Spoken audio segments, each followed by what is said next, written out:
This country was built on a distinctly American work ethic. But today, work is in trouble. We've outsourced most of our manufacturing to other countries. And with that, we sent away good jobs and diminished our capability to make things.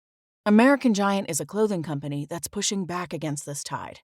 They make a variety of high-quality clothing and activewear, like sweatshirts, jeans, dresses, jackets, and so much more. All made right here in the USA, from growing the cotton to adding the final touches. So when you buy American Giant, you create jobs for seamsters, cutters, and factory workers in towns and cities across the United States. And it's about more than an income. Jobs bring pride, purpose. They stitch people together. If all that sounds good to you, visit American-Giant.com and get 20% off your first order when you use code STAPLE20 at checkout. That's 20% off your first order at American-Giant.com with promo code STAPLE20. The numbers told the story, they always do. It's one of those idiots who believe in analytics. This is A Numbers Game with Gill Alexander on VSiN. Good Tuesday morning to you. It is A Numbers Game at VSiN, the sports betting network, VSiN.com, Game Plus, iHeartRadio, YouTube TV. All brought to you by DraftKings. Excuse me, right here at Bar Canada at the Dates. Gill Alexander. It's Kelley Bydlon, producer number 9. So much more than a producer. What's happening? Not much, man. How you doing? I'm good, man. Drew Dinsick on the show. We're going to talk NBA with him, tennis. Paul Sporer on baseball. Dan Bespers. Did you book Dan Bespers? Dan Bespers coming on. Host of the Old Man Squad Sports Network. He called his thing the Old Man Sports Squad? Yeah. Oh, okay. Cool. Got a whole new podcast network to talk to us about. Ask him about that. Yeah. And then a little later on the show, I don't really necessarily tease stuff that Kelley and I randomly talk about before the show, but I walk in here and American Woman by Lenny Kravitz is playing. And Kelley goes, have we had the Lenny Kravitz talk? And I was like, no, we have not, but maybe we should. That's later. Can't wait for that. We'll talk, obviously, NBA primarily with Drew here coming up. I wanted to start the show today because sometimes the day before we'll do a show and you and I won't really harp on something while that show is happening or a point that we've made until after the show. We'll be like, you know what, that point needs to be fleshed out more. That was actually a very good point. So Samich and I, remember we had Samich on yesterday, Mike Samich, Samo bombing from The Handle, weekends here at the network with Matt Brown, noon Eastern, Saturday and Sunday. We were talking about all kinds of sports. When we talked about the NFL, I sort of mentioned, because he said something that triggered this in me, which is, you know, we obviously know where the teams finish in the NFL, first, second, third, or fourth in their division. So we know who their opponents are going to be.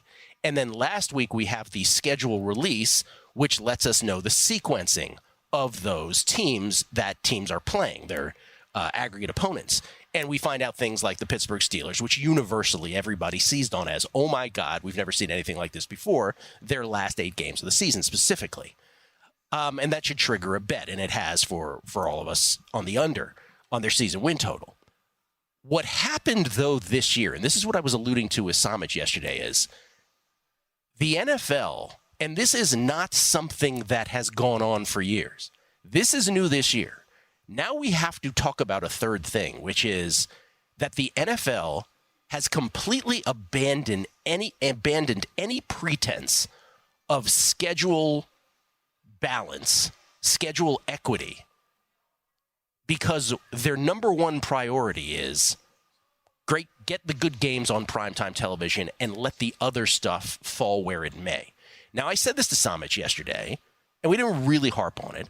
And as it turns out, our old buddy Warren Sharp, who has been on this show many, many times, we love Warren here, he is the guru of schedule analysis. Would you agree with that this is his time of year? Yeah, absolutely. No one breaks down a schedule, an NFL schedule, like Warren Sharp. Yep, him. And then I think, obviously our off-season preview stuff here at VSiN, I think, is always great with everybody that contributes. And Cleve TA. Cleve TA, the way he breaks down schedules is incredible, too. Cleve, our buddy Cleve, who's awesome year-round. I would say this is Warren's moment, though, and I just want to say this because he's been on the show for a long time, but he goes through a bunch of stuff, and some of this is we need to harp on this more. And so let's just get to the macro stuff, which is the more general stuff, because he's done this every year, which is net rest edges.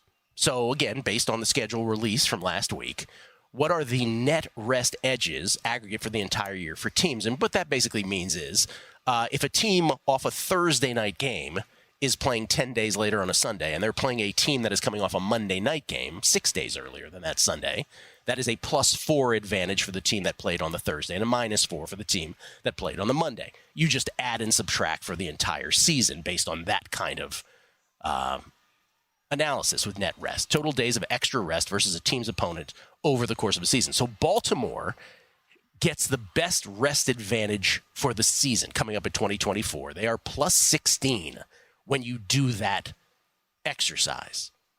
+16.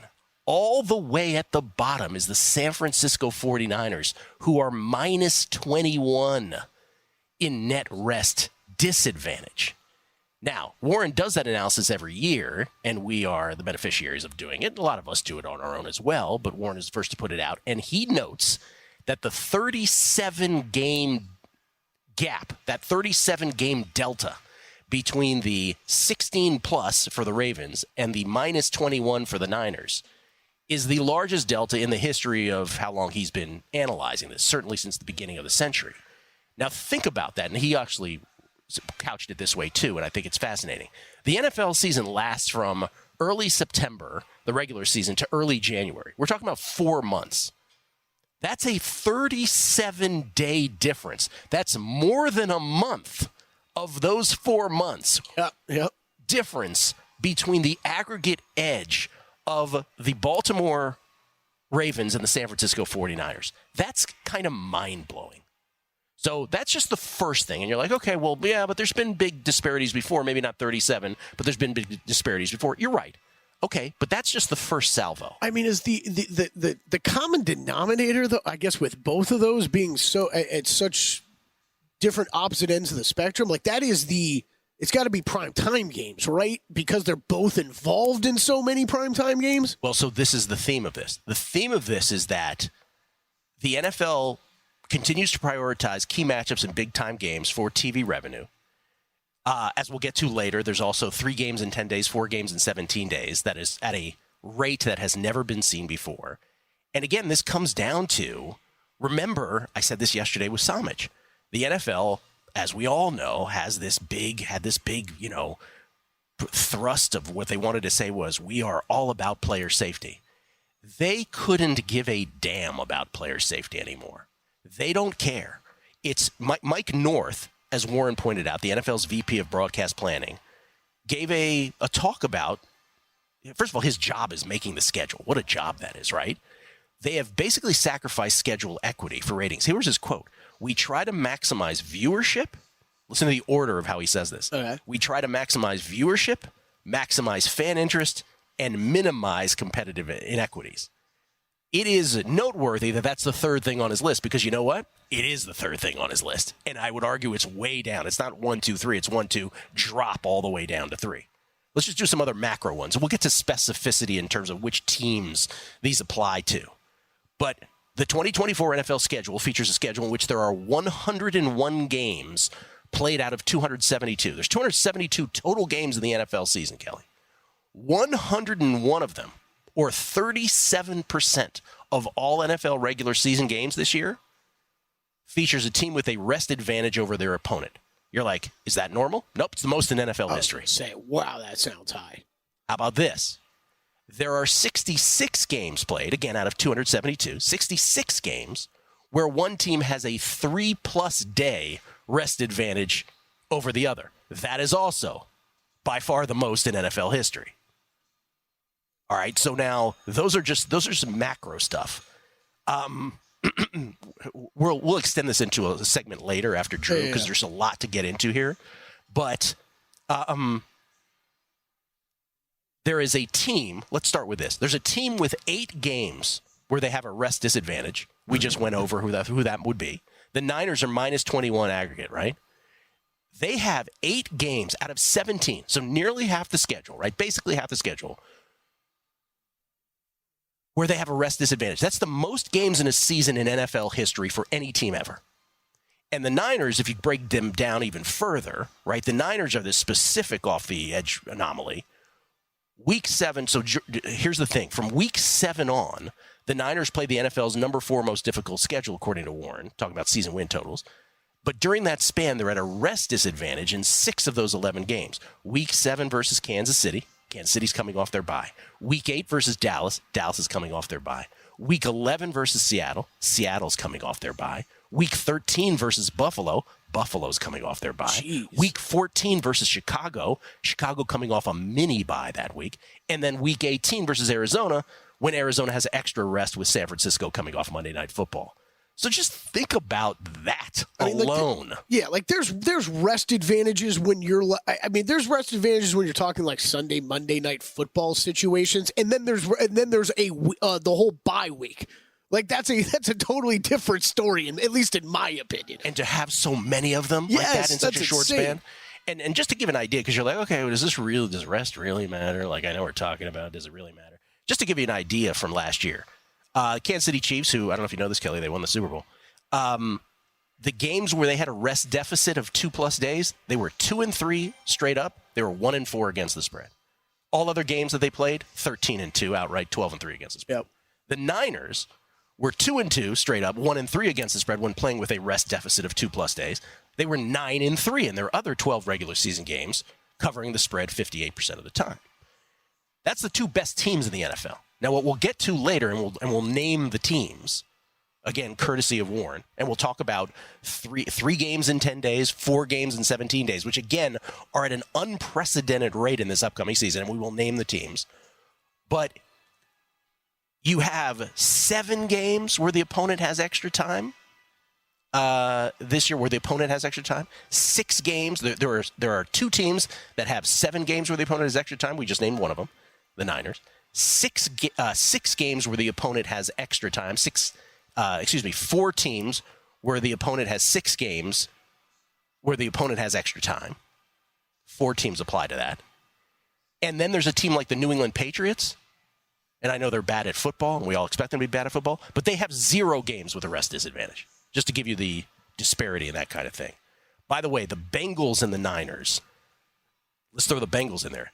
Both must play 3 short week road games this year. In the last 2 years, teams playing short week road games have won 43% of the time while covering the spread just 47.6% of the time. We'll get into more specificity on the scheduling quirks, but again, a nod to Warren Sharp on these because he did a great job. But this is just sort of based on the comment I made to Samich yesterday, which is the NFL don't care anymore. And as bettors, we need to know which teams these apply to and might pull us off bets maybe that we otherwise shouldn't have made earlier. We'll get into that coming up. Drew Dinsick on the other side. NBA next.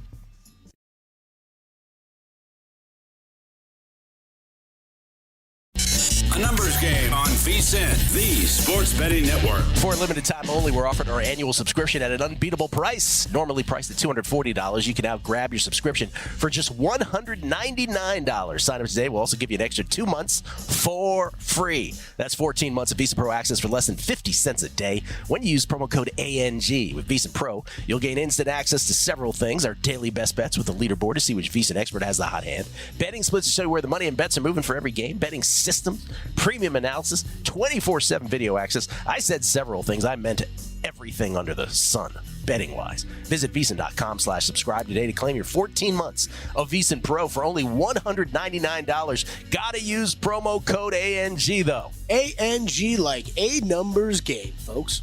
ANG. That's VSIN.com/subscribe. Gill Alexander, it's Kelley Bydlon. By the way, I have every host, every guest on the network, every play that they have in every sport is at VSiN.com/picks. I have one in tennis today, and I guess they have rain in Strasbourg, Germany, because this was supposed to be played. Rain season.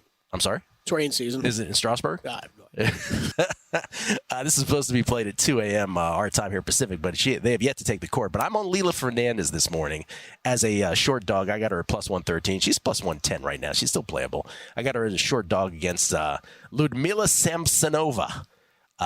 Should be more coin flippy to me, and maybe even the slightest edge to Lila here. So I got cued by Lila Fernandez, the Canadian, as the play today at Strasbourg. And it should start, at least as the schedule, at least as the timing is here, maybe in the next 20 minutes, but I don't know. That's what I'm saying as well. We'll have to check the 15 weather. 15 minutes. Yeah. 7:30 Pacific time start. That, of course, is on the run-up to tennis's second slam of the year, the clay court slam at Roland Garros in Paris, which begins on Sunday, our time. Drew Dinsick joins us courtesy of the Progressive Guest Line. You can follow him on Twitter at @whale_capper. He is the co-host of the Deep Dive podcast with Andy Molitor and, of course, NBC Sports Bet the Edge, which he does with his buddy Jay Croucher as well. He joins us now. How you doing? Oh, not too bad. Look at my wounds from the NBA weekend, but I think I'm in fair company there. I don't know that a ton of people knew that those 2 Game 7s were going to break that way, and I'm still not sure what happened. We set an all-time record for the offensive efficiency in a Game 7 by the Pacers, and an all-time comeback by the Timberwolves on the road against the defending champions. If you had told me the exact results and how they played out of both games the day before, I would have said, "You're pulling my leg." You're pulling my leg. I said to Kelley yesterday, I said, if I came to you before the playoffs and I said, hey, you know what's going to happen? The Nuggets are going to get into a Game 7 on their home court, of course. They're going to be up 20 in the third quarter, and they're going to gack it. Would you believe me? You couldn't possibly come up with something more outlandish. And they did. Yeah. And I mean, if you had set it up the other way, I would have said, okay, yeah, you got the more experienced team. They're on their home court. Like, yeah, they have the best player. Like, of course they can come back from any deficit. You never count them out. But for the Timberwolves to do it was even crazier. And I don't know. I mean, like, I think I'm still struggling to kind of put the pieces together of how they did this and how to rate them going forward. Like, I'm not sure if I'm underrating the Timberwolves right now or not.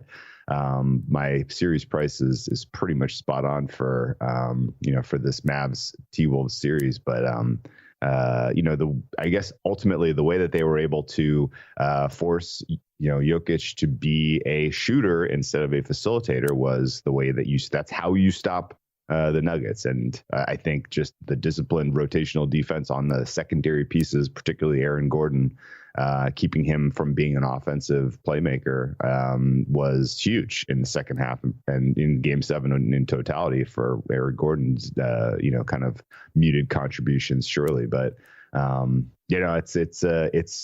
was especially weird because Murray looked fine. He actually played I thought a very good game. And when that happens and, you have Jokic playing 47 minutes, it's unusual to see the offense dry up like that for the Nuggets. I've always kind of been a little suspect of their defense being as good as their rating. And, their defense has always kind of held back their net rating really in the entirety of the Jokic era.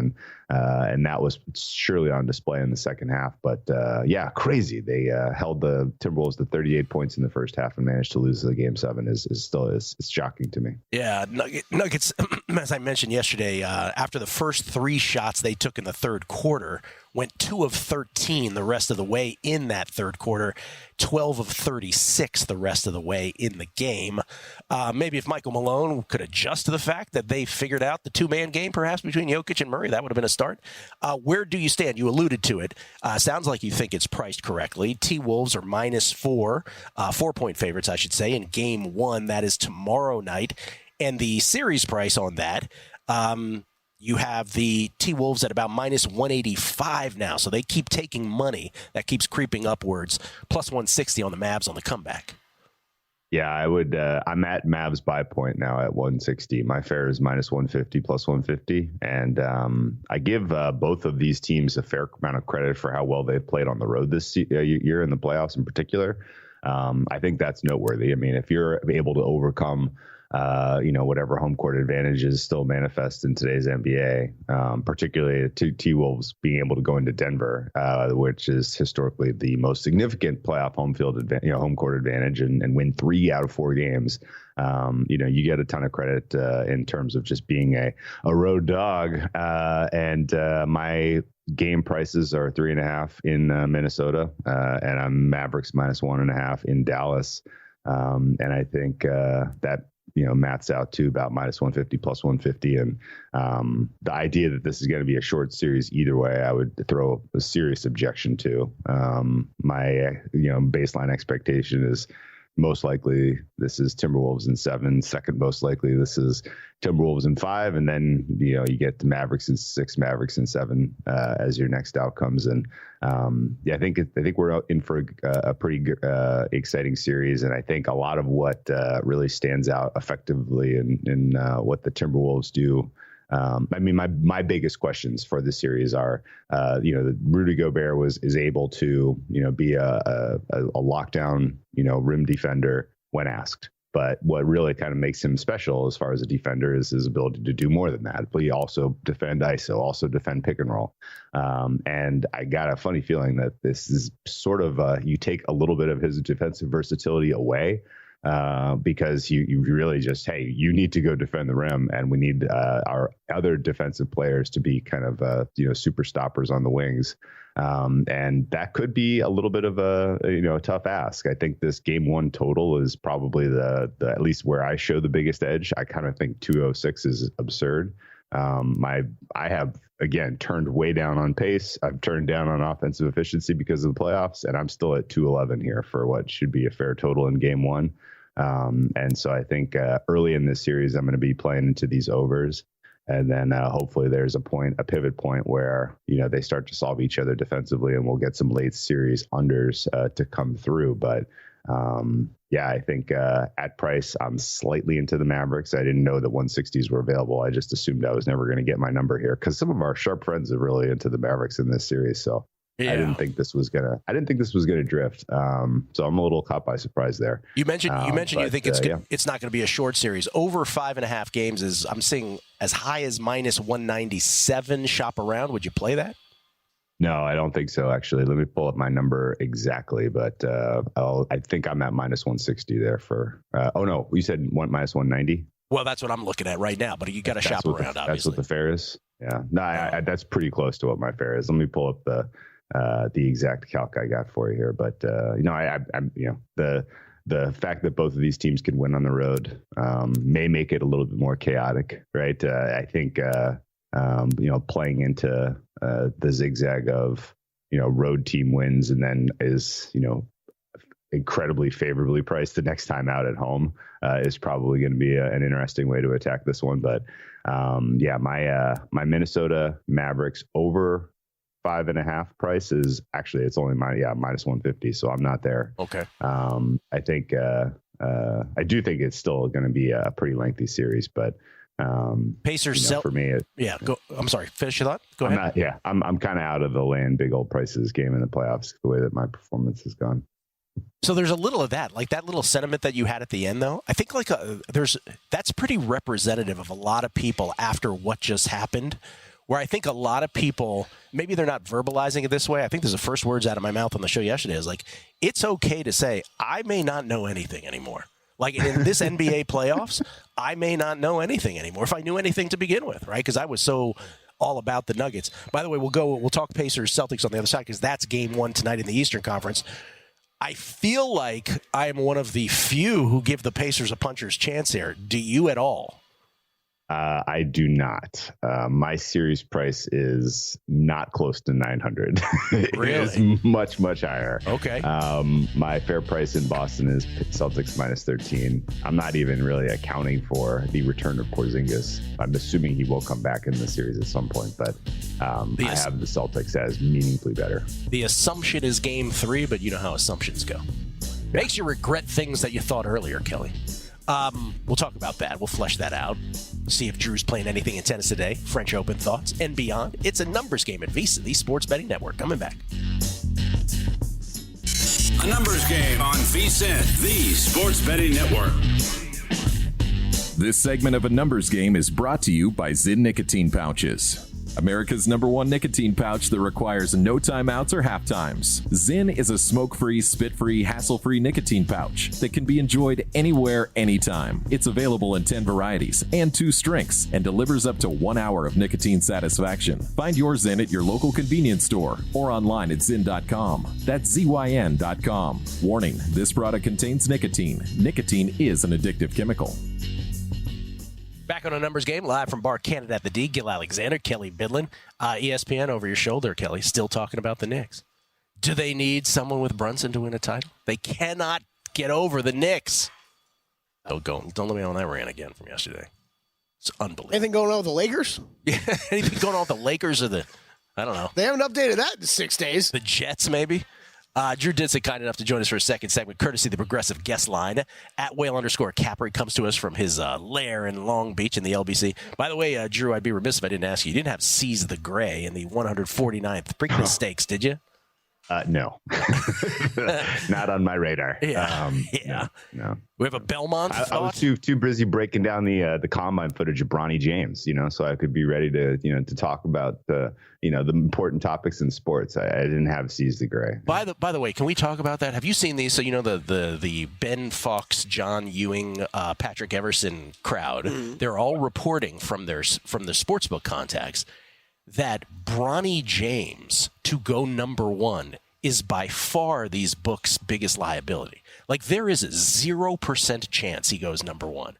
And yet, the average sports bettor keeps putting money in on it. Right, but I mean, I actually think this is an interesting topic. Like, we've now hit the point in sports betting media where it's now widely talked about enough that the crossover from regular sports fans, sports media, entertainment, and now finding a betting market for it. Great point. It's everybody thinking and hearing about Bronny James. They don't even look at who else is on the board or care to know who else is on the board. I'm going to go bet that. And this is as Stormy says in the promo goes, and that's why we're here, right? That's the thing. You're right. The average sports fan, I'll use my buddy Tommy in D.C., my oldest friend, right? Loves sports, loves football more than anything, probably lets the Bronny James thing come in one ear, and he may not run and bet it, but he'll ask, hey, should I be betting Bronny number one? No, you shouldn't. But many people don't ask, right? Yep. It's fascinating. Anyway, I'm sorry about the aside, but you brought up Bronny there. No, there's an important lesson in here, which is it's always best to be the book. It's always best to be the book. Yes. You want to be writing those bets. You don't want to be, trying to fire into these markets and, lose your edge at some point. But in life number 2, Drew, you can come back as a sports book. How about that? Sports book director. I got that. I've had some conversations, believe me. I'm sincerely wondering why I'm trying to grind and firing into some of these very, very, very difficult to beat markets and losing. It's tough. Yeah. Well, I know you've had a year. It will turn, as you know. Let's get through a few. Man. It's like I don't know, Gill. It sounds optimistic. Hey, Olympics are coming up. All right, you killed the Olympics. All right, come on. The last like sincere major win I had was Sinner Australian Open. It's been a while. Yeah. 2024 has been bad.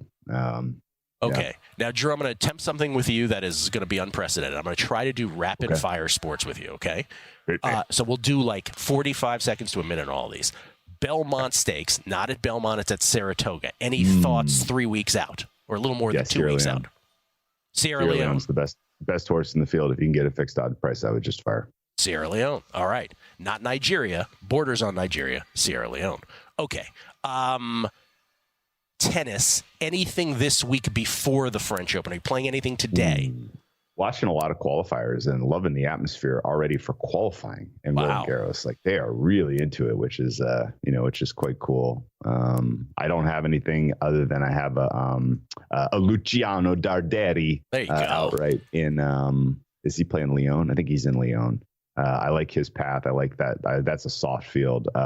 Interested to see what Djokovic does in Geneva, obviously. Like, that's kind of the open question that everyone needs an answer to before we get to main draw of Roland Garros and kind of making some hard decisions there.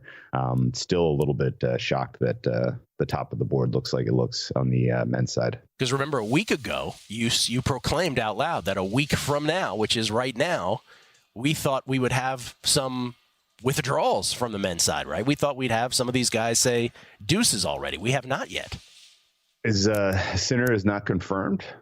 No, what I'm saying is you thought they would say we're out by now. Yeah, I think Sinner might be. Although he's looks like he has traveled. Yeah, he's traveling. Okay. All right. Well, we'll see. There's been some conflicting stories there. I guess, if all these guys play, that's one thing, but that actually just makes it even better because, if they kind of occupy those spots in the draw and keep the next, class of guys from sliding up into the favorable paths, then that's huge. All right, so Drew and I, and we're hoping to get Dan Weston as well. We're going to do the Beating the Book French Open pod on Thursday after we do a numbers game. Very excited about that. That will be post-draw as they do the draw 2 p.m. Paris time in France on that day. Okay. Kelley mentioned the Olympics. That's your thing. Do you have any Olympics insight for us here? I mean, we're still a ways away. We need a lot of qualifying to happen before we even know who's in the big events for the swimming and the track. So I haven't I haven't gotten involved to the point where I have any bets to be made at this point. But it's and the swimming in particular is setting up to be an all-timer. We have some events on the women's side that are going to be so closely contested between the U.S., Australia, Europe, and then the rest of the world that we're going to see some all-time swims. Okay, all-time swims coming up. That's a good teaser. I don't know what Drew's waiting for. I got my 200-meter butterfly guys already power ranked. Do you? Yeah. Well, that one's been decided for a while. So I stepped into that one. joking. He's just completely Hungary. True. Hungary has lock up 1 gold for Hungary in the men's 200. True. Kelley's just saying words, and you're like, actually, that one's taken over. All right, back That's to the least interesting race of the whole. Yeah, Kelley, obviously, he knew that. Pacers Celtics begins tonight. Now, you did mention that you have the Celtics priced even higher than they are. They're at $9. You got them at $12. Would you make a play? They're laying 10 tonight. Would you make a play on this game? Yeah, I'm max into Celtics -9 on the open. I was nowhere close to this number. I think it should be closer to 13. And I think, I just think the Celtics are, I'm kind of going based on numbers here. I'm not kind of using any kind of witchcraft related to the Pacers coming off of Game 7 or, inevitably cooling off now that they're up against a team that can play defense. And I think, the number that really stands out between these two teams in this series is Indiana's defensive number against the Celtics offensive number. The Celtics would be expected to score 130 in pretty much every game in this series. If we get things playing out neutrally. I really don't know how the Pacers defend the Celtics whatsoever in this series. Season series, Celtics beat them 3 out of 5, correct? That gives you no pause? 5 times? Yeah, I believe they played 5. Yeah, because I think there was an in-play tournament game. Celtics 3-2. I'm looking at the Celtics. I think are even as heavy favorites now to win the title. I think are still underrated. My fair prices for Celtics, Wolves, and Celtics Mavs, but they're both screaming at me. Just bet more Celtics title. Like this is this to me looks like a short, sweet series for the Celtics. Keep everybody healthy, get Porzingis some reps, and then be the rested team with home court advantage for the finals against whatever team emerges from a 7-game war. So I think I need the Celtics to come through in the East pretty badly to close a hole in my book. But outside of that, I think it's still fair to lay prices on Celtics at this point. I admire your confidence. I did take the Pacers in 7 at 17-1. I made that bet just because I think they're the team that has the proverbial puncher's chance the way that they play. Whether that happens or not, I also proclaim that the Nuggets T-Wolves series was the NBA Finals to me. And even though I was shocked at the Nuggets gacking that lead, I'm of the mind, and I've said this now for a week, where I think there may be a reckoning of this whole Rudy Gobert trade, and that everybody is collectively, including myself, we're all going to have to eat crow. That Tim Connolly knew exactly what he was doing. It doesn't matter that he made what appeared to be the worst trade ever in trading 4 first-rounders and a pick swap plus 5 players to get Gobert. But in the end, if they win a championship, well, he did what he needed to do. And remember, he's the guy that built the Nuggets, and he's the guy that one would then extend the thought to, would know what it would take to beat the Nuggets. We'll see. You're not in any way worried that the Timberwolves cursed themselves by doing the Suns. We're going to work out after our closeout game and take pictures of it and post about it. Yeah, no, that did creep into my mind. I must say that was not a great move. All right, Drew, we're on record. We'll talk to you Thursday, French Open pod, baby. Can't wait. Yes, can't wait. Let's do it. Drew Dinsick, everybody, at whale_capper, courtesy, again, pardon me, of the Progressive Guest Line. That's the Progressive Guest Line. And again, the podcasts that Drew co-hosts, Deep Dive with Andy Molitor, and of course, NBC Sports Bet the Edge with Jay Croucher. We're coming back. More of that Warren Sharp stuff. Specific teams applied next.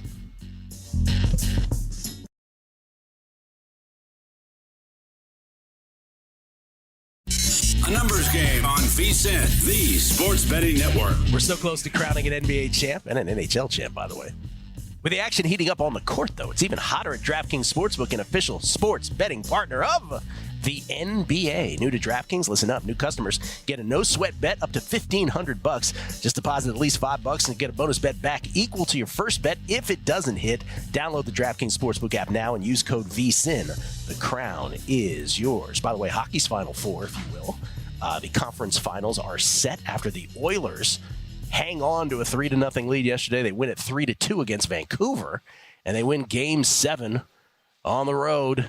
And so we got Edmonton and Dallas in the West. We got late push by the Canucks last night, but couldn't get home. That's correct. Rangers and Panthers in the East. And most hockey folks feel like it will be a Panthers-Stars Stanley Cup final. But you know how that goes. By the way, Stanley Cup final, singular, NBA Finals, plural. That is correct. Point that out every year. Well, they're also the one that bothers me more actually is it's the Stanley Cup playoffs, right? The entirety of the playoffs are the Stanley Cup playoffs. That's correct. Oh, that bothers you. Because, just make it the Stanley Cup final. Like it should be the Larry O'Brien final? Right. Yeah, I don't know. It'd be weird. To me, it would be weird if they were like, it's the Larry O'Brien Trophy playoffs. That's You're true. Like, what? What sport is this? What? We get tweets at Benny the Book. Always appreciate the feedback. Best listeners in the game. Trust the glove. Props to Mr. Sharp, but that was golden info. Time on rest differentials. Thank you. We got more coming up here. We'll specify some teams that apply to some of these situations. Mike Rouse, can you please ask? Okay, I know. See, I was trying to act like there was nobody over my shoulder during that Warren Sharp segment. But Mike Rouse says, can you please ask Rob Reiner to not stand directly behind you? Brian M. said, the segment with Drew was easily stolen by the guy in pink over Gill's shoulder. Michael Burns, I was hoping Kelley would come in with a bone-crushing tackle before the break. Yeah, whoever's friend was out there was watching. I hope you got your moment. I hope you got your moment because it was coming. Yeah, it was coming. Brian Schaefer, what tennis player did Drew like in Lyon? He said the path looks great for him. He was referring to Luciano Darderi, who's a great clay court player. We've bet on him several times this year to success as well. Darderi was his play in, again, one of these run-ups to the French Open. These are always squirrely because there's a couple on the men's side, there's a couple on the women's side. The only 500 is the women's tournament in Strasbourg, which we're betting on with Fernandez today, and to success with Magda Linette yesterday as a plus 151 dog. The others are 250s. And you always, as the week goes on and you get closer and closer, if some of these players are going to play at Roland Garros, then it gets a little funky with bets. So you want to sort of tread lightly, if you will. Okay, back to the Warren Sharp stuff. Again, for those who missed it earlier, we were talking at the beginning of the show about how, yesterday when I was talking to Mike Somich about this, I think the big thing that we want to get across is that we know the team's opponents. That's the first part, based on where they finish in the NFL, first, second, third, or fourth in your division. Then we have the schedule released last week, like we do every year, where it's like, oh, wow, and then I'll look at the sequencing. Oh, my God, the Pittsburgh Steelers play 8 Super Bowl contenders down the stretch. They are going to get roasted. Sorry, Mike Tomlin. Do you know Mike Tomlin has a record, by the way? He never has a... He's won a fair amount of games. He has. I believe that's the streak. Mike Tomlin has won a fair amount of game streak. May come to an end. And then the big thing is this year it changed. The NFL has completely, they didn't state this, they'll never state this, they'll still act like they are really concerned about schedule equity, but in fact, they have placed such a priority now as the years have gone on, specifically this year, with getting the right primetime game matchups and getting those ratings. And by the way, what was their deal with Netflix, $250 million or whatever it is, like, you understand, they follow the money. This is why they do what they do. And so it's gotten to a point, though, this year where they don't care anymore. Player safety, player schmafety, they couldn't care less. Let's talk about 3 games in 10 days, Kelley. But, Gill, they changed the kickoff. Yeah, that's right. Before we get to 3 games in 10 days, how about the notion of a bye week, right? The notion of a bye week is you expect that when you come off that bye week, you will probably have an advantage, right? Mm-hmm. All right. 6 teams have their bye weeks negated. Bengals, Chiefs, Colts, Buccaneers, Giants, Broncos. Meaning that when they come out of their bye week, they're also facing a team that has either the exact amount of rest or rest as well. Yeah, that one I'm okay with. That one you're okay with because it's going to happen, right? You can't have it perfect. Yeah. But 6 teams with a bye week negated: Bengals, Chiefs, Colts, Buccaneers, Giants, Broncos. Like in my opinion, schedule I can't even imagine creating these schedules, right? But that's one of the things I actually think they should go into with realizing is a priority. Like, try to match up as many bye week teams with other bye week teams, so you don't have these. I don't have a horrible problem with how you're looking at it. But again, remember, this is the year where 101. This is courtesy of Warren Sharp. 101 games played out of 272. 37% of games this year has one team with a rest advantage over their opponents, the most in NFL history. 66 games played where one team has a 3+ day rest advantage. That's the most in NFL history. How about this now? 3 games in 10 days. Kelley, there has been no instances in the last 5 years, the last 5 seasons, no team has played 3 games in 10 days. In the last 10 years, there's only been 2 instances of it. Again, courtesy of our buddy Warren Sharp. How many times do you think it happens in 2024? I'll give you the answer. 9. Happens 9 times. Wow. Now, for 4 of these instances, for 4 of these 9 teams, it's unavoidable because we have the Wednesday Christmas quirk, right? So the Sunday, Saturday, Wednesday situation for Christmas, the Steelers, Ravens, Texans, and Chiefs end up playing 3 games in 10 days. Unavoidable, though, because of that Christmas Wednesday, and they made the decision to play on Christmas, and okay, it's going to happen. However, for 5 other teams, it was completely avoidable, and it still happened in a Monday, Sunday, Thursday situation. Those teams are the Bengals, the Bears, the Seahawks, the Saints, and the Cowboys. We should all be noting these with a highlighter on our schedules. All right, so let me repeat that. 3 games in 10 days. It's only happened twice in the last 10 years. It happens 9 times for 9 teams this year. 4 because of the Christmas thing. Steelers, Ravens, Texans, Chiefs. But 5 other teams has nothing to do with the Christmas thing. It's a Monday, Sunday, Thursday. That's the Bengals, Bears, Seahawks, Saints, and Cowboys. By the way, you want to know what does that mean then from a betting standpoint, because that would be the right question to ask. Since 1990, teams in their final game of a 3-game stretch in 10 days have won 5 of 13 games, despite being favored by an average of 1.6 points in those games, according to Warren, covered the spread in just 4 of those 13 games. Now, how about 4 games in 17 days, Kelley? Want to step it up? Sure. There are 4 games in 17 days that would occur with a Monday, Sunday, Sunday, Thursday sequence. Monday, Sunday, Sunday, Thursday. How many times has it happened in the last 5 years? It's happened 5 times in the last 5 years. You know how many times it happens this year? 7 times this year alone. The 7 teams impacted, by the way, obviously the most in NFL history. The 7 teams impacted by the 4 games in 17 days. Browns, Dolphins, Steelers, Falcons, Chiefs, Jets, Ravens. Let me repeat that. Browns, Dolphins, Steelers, Falcons, Chiefs, Jets, Ravens. Now, there is overlap, as we just talked about, with that Christmas stretch, right? So the Steelers, Chiefs, and Ravens, it's part of that Christmas game, right. I believe. That's what I was just looking up. Yes, they are. But that's not the case for the Browns, Dolphins, Falcons, and Jets, who just by scheduling quirk end up with this 4 games in 17 days sequence. Yeah. So... halfway through when you were going through some of this, I was going to be like, yeah, this is a high point, but we're also unlikely to see something like this extreme again because of where Christmas is at. But you're bringing up so many examples of teams that don't play on Christmas. They have completely, I'm talking about the schedule maker this year. The NFL has completely, of course, they'll never say this, they've completely decided, all that player safety, schedule equity, balance stuff, they couldn't care less. They could not care less anymore. So, bottom line in this, teams hurt most by the NFL schedule makers based on this kind of scheduling imbalance. Bengals, Niners, we've talked about. Buccaneers, Colts, Broncos. when you do all the Yeah. sequencing of it. Now, And then the teams helped the most. Titans, Patriots, Panthers, Vikings, Eagles. Talking about net rest, advantage, that they don't have to play 3-10 or 4-17, that kind of thing. okay, I'm going to ask you something because we talked about this for a whole 45 seconds last week. How much of this will impact season win total bets, any futures bets for you? Which is a great question. I think it should absolutely be factored into everybody's calculus on everything.